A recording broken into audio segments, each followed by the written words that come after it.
रखो हाथ में। पहले जो ब्रश कटर होता है थोड़ा आ गया हाँ जो वही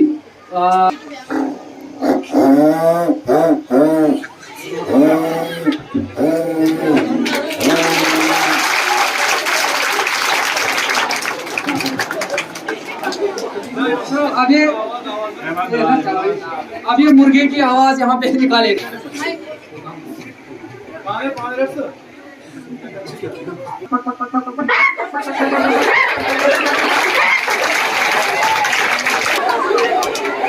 जवान गार्डन